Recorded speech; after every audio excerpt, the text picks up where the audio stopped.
Lezi ndaba zehora lesikhombisa sikwethula zona bukhoma ekomkhulu le-SABC e-Auckland Park eGoli. Mbukeli nazi ezinohlonje kusihlwa nje. Nakuba bechitha imali njena amalanga namalanga bathumela abantu abakwazi ujonga lonto ukwenzela uchitho lwemali lube justifiable singangeni kwingxaki esake sakuyo ngexesha le-COVID. Ungqongqoshe wezenhlalakahle uSisisi Tholashe uthi bazoqiniseka ukuthi akukho ukusashazwa kwemali eyinhlelweni zokusiza izisulu zezikhukhula e-Eastern Cape. Lokhu njengoba senyukele e-19 namhlanje isibalo sabashone ngenxa yalenhlekelele. To the youth of our country, do not give up in pursuing a better future for yourselves.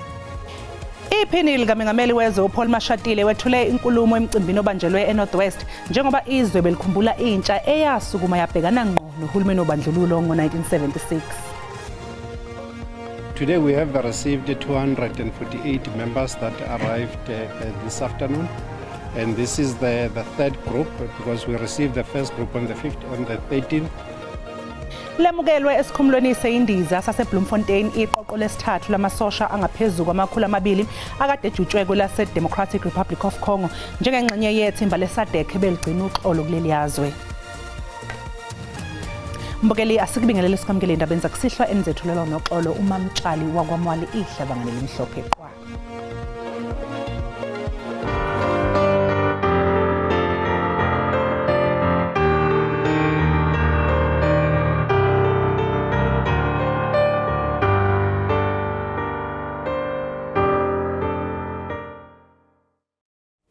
Ungqongqoshe wezenhlalakahle uSisisi Tholashe uthi bazoqiniseka ukuthi akukho ukusashazwa kwemali eyinhlelweni zokusiza izisulu zezikhukhula e-Eastern Cape. uTholashe ubeyohlola umonakalo kulesi sifundazwe njengoba senyukele e-19 namhlanje isibalo sabashone ngenxa lenhlekelele.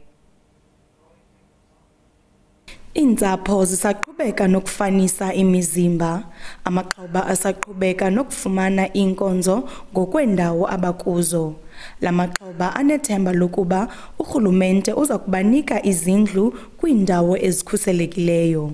Uba andiphangeli urhulumente osiphetheyo uthi xa over 35 years uzawuphinde uzuqashwa ndawo ngoku yeyiphi lempilo ndizawuphi apho ndizawuphinde ndiyozama khona sele ndimdala kangaka. Ukukhangelwa kwemizimba kusaqhubeka. So our search and rescue teams are still being intensified. We do know the first group left today, but we still have the second group, the team from Limpopo here. If needs be, we will deploy a third team to come into the province by Wednesday and Thursday. Umphathiswa uqinisekisile ukuba bazokubeka iso ekusetyenzisweni kwemali. Sibaxhase ngakumbi ukwenzela uba nakuba bechitha imali njena amalanga namalanga bathumela abantu abakwazi ujonga lonto ukwenzela uchitho lwemali lube justifiable singangeni kwingxaki esake sakuyo ngexesha le-COVID. Usuku lesikhumbuzo liza kuba ngoLwesine kule veki. NdinguNomzwanele Mngoma kwiindaba ze-SABC ndisemthatha.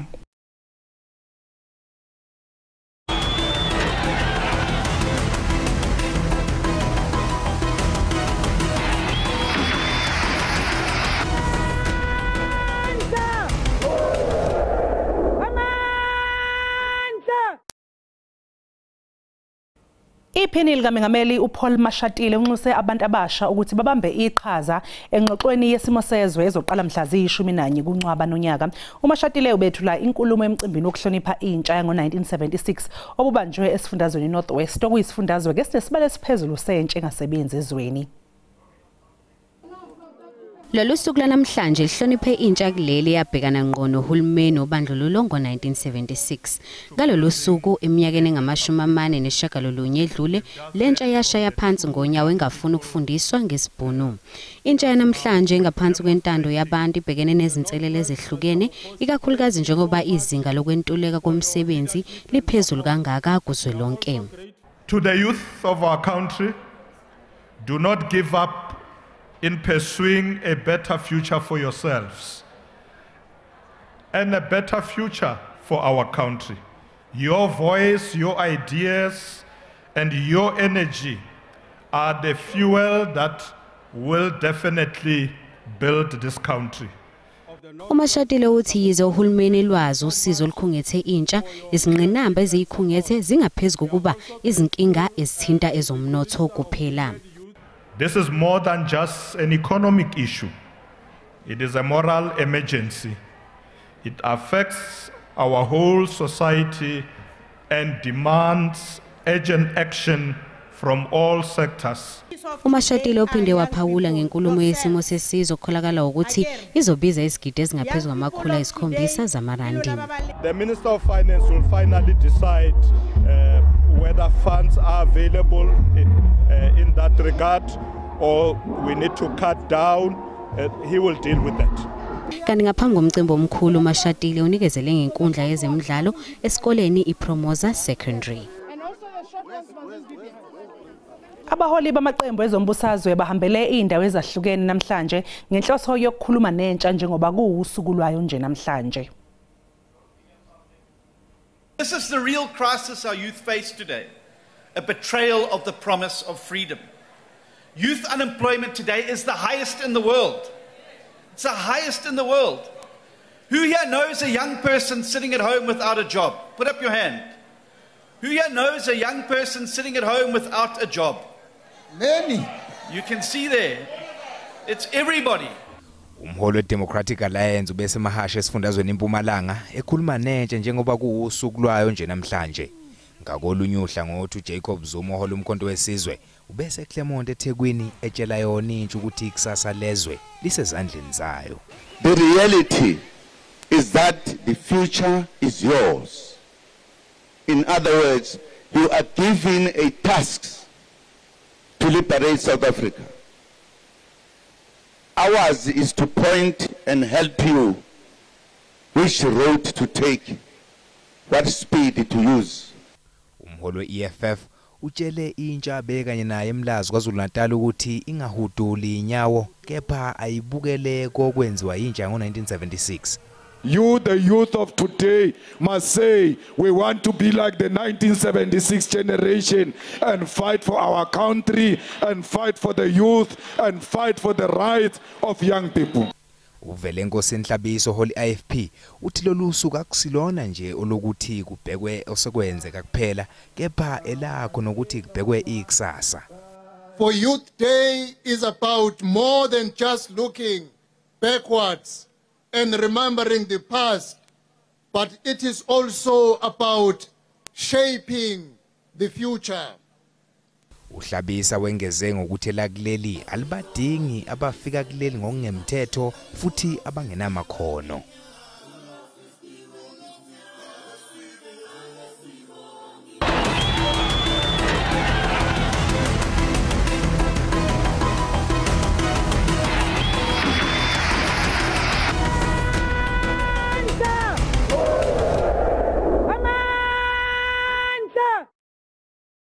Abombutho weSANDF namhlanje bamemezele ukuthi uhlelo lokubuyiswa kwamasosha bejutshwe kuyolamla leDRC luzophothulwa ngesikhathi ebesibekelwe lona njengoba ntambama namhlanje kwamukelwe iqoqo osekungelesithathu ke elifikele esikhumulweni seindiza iBram Fisher eBloemfontein.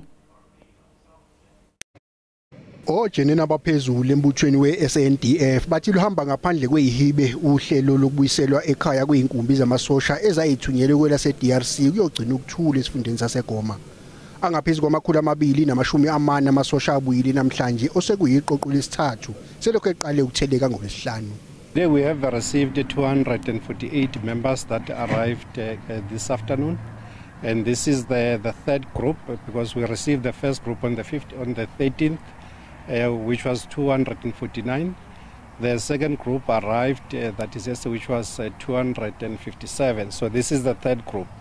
Maybe I should also mention that the first group actually completed their demobilization and they have actually left. So we've got two groups, the one that arrived yesterday and the one that arrived today. Ukufika kwamasosha kwehlukaniswe igaba ezishagalolunye okukuthi kusele amaqoqo ayisithupha ahlezi eTanzania lapho elindele ngakhona. Major General Chulare uqagule ukuthi ngasekupheleni kwesonto elizayo bazobe sebeliphothulile lolu hlelo lokubuyiswa kwamasosha. Tomorrow we are also expecting 250 members. There is 9 groups, so tomorrow it will be the fourth group and then there'll be 5 groups that will be left. with the last group that is going to be coming on the 25th of June, which is going to be next week. Osukwini lwesibili namhlanje ingqungquthela yamazwe ohlaka lwe-G7 esingethwe laseCanada. Le ngqungquthela yamazwe acebile emhlabeni okubalwa kuwo iMelika, United Kingdom, iJalimane, iFrance, iJapan, iSouth Korea kanye neCanada iphunga ngeindaba ezibucayi ngesimo somhlaba jikelele. Umengameli waseNingizimu Afrika uCyril Ramaphosa uyingxenye yezimenywa ezikhethekile ezikandunakulu wezwe elingosokhaya be-G7 yakulonyaka. Umengameli waseNingizimu Afrika uCyril Ramaphosa umenye ngokukhethekile engqungqutheleni yamazwe e-G7 eqhubekayo. Ekufikeni kwakhe eCanada usebe nomhlangano nondunankulu wezwe elingosokhaya be-G7 kulonyaka uMark Carney. Uhulumeni waseCanada ugcizelele elokuphokophelela uqiniswa kobudlelwane bokubambisana nelaseNingizimu Afrika njengoba ngasekupheleni konyaka izobe isingethe ingqungquthela enkulu yamazwe ohlaka lwe-G20. We've met a bit in the past, and I've been a long admirer of your leadership of South Africa, and now your leadership of the G20. Yes. And the world is very much in your hands at a crucial time. And if I may say, from a Canadian perspective, the strength of the ties between our country are great, including down to the level of assistance in natural disasters. And we've had a long relationship, and we're very proud of the way that we deal with each other. We support you with fires, you support us with investments, and you've supported our just energy transition, and we're really delighted. So our relations are strong, and we're particularly pleased to be here. Bobabili labaholi baphinde babhunga ngamaphuzu aphathelene nokuthi kungabhekwana kanjani nezidingo ezifana nodaba lokukhiqizwa kogesi owenele uhlanzekile onganokubiza imvelo, inselele ngokuguquguquka kwesimo sezulu emhlabeni nezithinta ezamagugu ambiwayo. Baphinde bavumelana ngelokuthi kuzofanele kuqiniswe nezikhonkwane zokukhulisa ukubambisana ngokwezomnotho phakathi kweNingizimu Afrika neCanada. Mbukeli siqhubeka kanti uma ngabe sibuye sokuphathela udaba oluthi فضای غبار آلوده استادیوم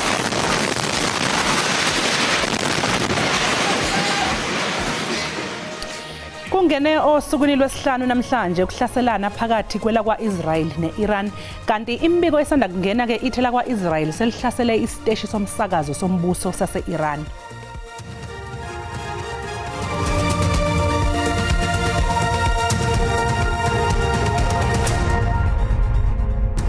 Sikubingelele sikwamukele mangabe usanda kungena udaba oluphambili besibike ukuthi Ungqongqoshe wezenhlalakahle uSisisi Tholashe uthi bazoqiniseka ukuthi akukho ukusashazwa kwemali ezinhlelweni zokusiza izisulu zeikhukhule eEastern Cape lokhu njengoba senyukele ama-19 namhlanje isibalo sabashone ngenxa yalenhlekelele. Mbukela sikhumbuza ukuthi lezi indaba ziyatholakala ku-YouTube na ku-SABC Plus ngena kuze uyicinga amagama athi SABC izindaba na kanjani uzoyithola ngomnjalo bazo. Kungene osukwini lwesihlanu namhlanje ukuhlaselana phakathi kwela kwa-Israel ne-Iran kanti imbiko esanda kungena ithela kwa-Israel selihlasele isiteshi somsakazo sombuso sase-Iran.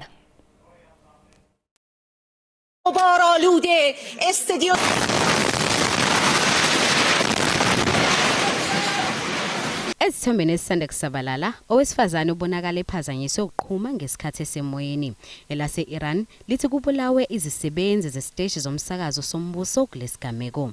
Kusenjalo umengameli wase-Israel Isaac Herzog usebabaze umonakalo kwezinye zezakhiwo ezicekeleke phansi ngenxa yokuhlasela kwelase-Iran. Uphawule ngokuthi lesenzo sinonya njengoba sikuthinteke nabantu abamsulwa. Upstairs in the destroyed apartment is evil, pure evil in and of itself. And it's evil aimed at innocent civilians all over Israel. But I have news for the Iranian regime. You think you're going to tire us or make us fatigue? You're absolutely wrong. We're a very strong, resilient nation. Kanti abezimo eziphuthumayo kwa-Israeli sebebike ukuthi senyuke safinyelela 23 isibalo sabashonile kusukela ngoLwesihlanu. Umnyango wezempilo e-Iran uveze ukuthi bangama-224 abantu bashonile solokhu kwagadla i-Israel kuleli lizwe. Kusenjalo abanye abantu bazithole bevaleleke esikhumulweni sezindiza sase-Beirut eLebanon namhlanje benethemba lokubuyela emakhaya ngemuva kokubheduka kwempi phakathi kwe-Iran ne-Israel edala ukuphazamiseka kokuhamba kwezindiza. I-DA imemezele ukuthi obeyilungu layo ePhalamende uLiam Jacobs usexoshwe ngokwakhe ngaphandle kokufaka incwadi yokwesula kulandela ukuyihlanganisa kwakhe neqembu iPatriotic Alliance. uLiam Jacobs ominyaka ingama-24 ubudala ufike ePhalamende kulonyaka uphelileyo kwaye isandi sakhe sivakele ingakumbi kule veki iphelileyo ngexesha ikomiti yemicimbi yemidlalo idibane neenkokheli zeSAFA. Are you aware that you are one of the longest serving presidents of any football association on? I'm not done. You are one of the longest serving on the planet. It's 12 years almost. It's not true. Can you let me finish? I'm still busy with my interrogation here. I-DA ithi iwuqhawulile umtshato noJacobs. Alliance has not yet received a resignation letter from Liam Jacobs, but as per our constitution, it provides that the moment a person appears in a video that seeks to promote another political party or is branded with another political party that calls for immediate cessation, so which means his membership has been immediately cessated. Omnye umhlalutyi wezopolitiko uthi ukhona undonakele phakathi kwe-DA ingakumbi kwiinkokheli zebala nezintsundu.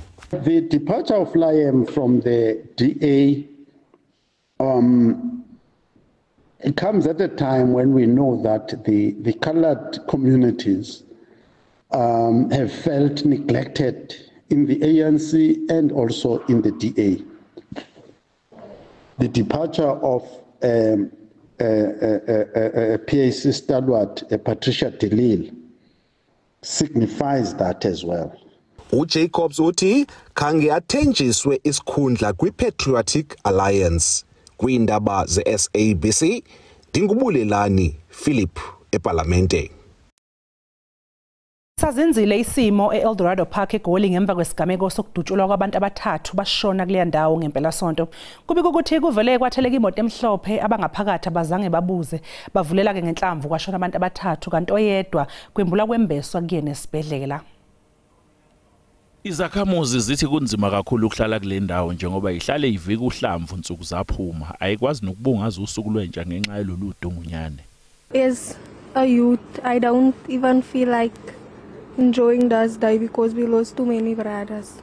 Umama wesinye seyisule idutshulwe ngomgqibelo ukhihle sikanandi Sililo uthi besevele lunywa indlebe ngokuthi lizolala amazolo ishobe endodaneni yakhe.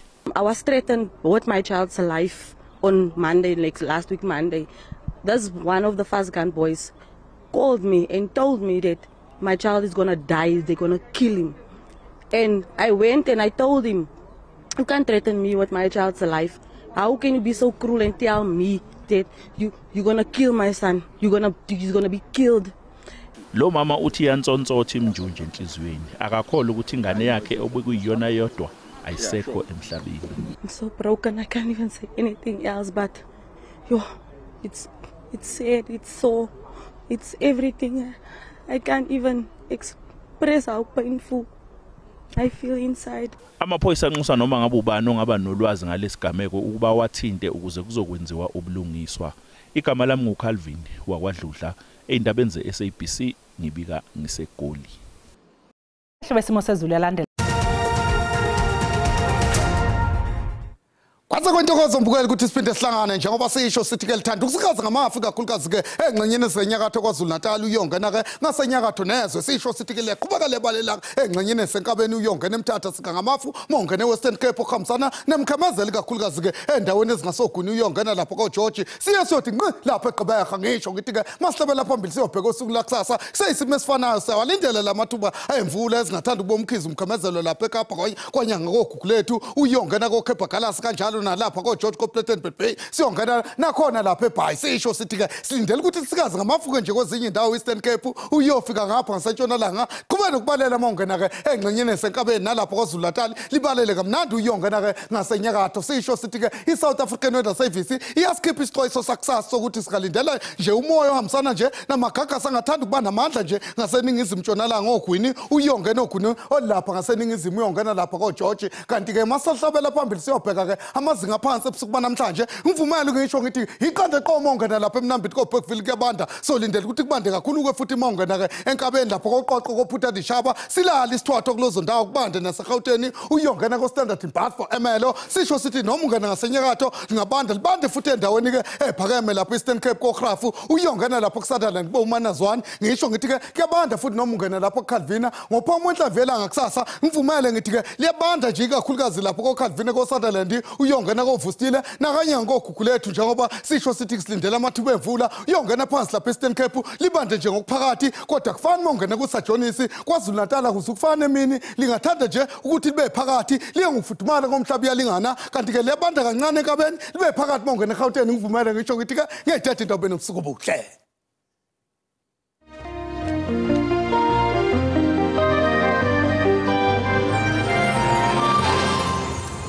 Mbukeli usale kahle.